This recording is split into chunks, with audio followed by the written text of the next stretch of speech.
lagi sila. Ayun, ang laki, grabe yun.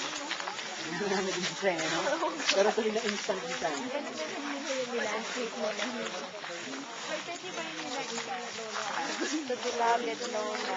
Ano mo? Marami daw naman pa.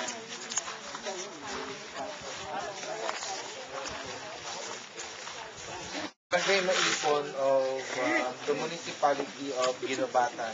Dito yung may pinakamaraming namatay na during that time, about 300 plus of the about 1,000 people na namatay sa lahat.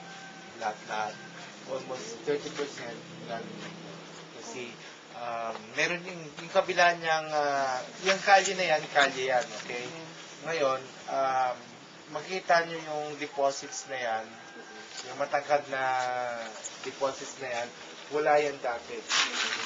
Wala yan dati. So, ang nangyari, yung biglang may river dyan eh.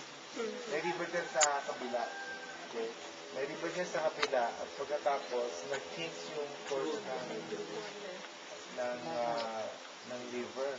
So, instead na dumaan doon sa river, doon siya sa may kalye dumaan. Okay? So, doon siya sa gumawa siya ng sarili niyang daan. Tapos yung mga bahay along the road, doon yung malalaki, yun ang natabunan ng lupa. So, yung unang punta namin dito, hinuhukay pa ng mga tao yung so halos one floor ng bahay kasi malalaki. Main road yata yung going to Ligaw. So halos yung one floor ng natabunan. Ito hindi na to abot kasi mataas na to. Pero yung mga nandiyan sa bandang baba. So ngayon, this is a community of a group of villages. Ano yung tawag naman? Ano?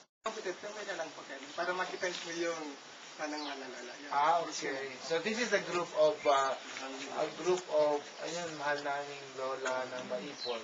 It's a group of people religious group, okay? And Lola is their parang leader, okay? Something like that. Mabuti, doon na lang kayo magtapara. Doon po sila. Okay. Hindi na natin.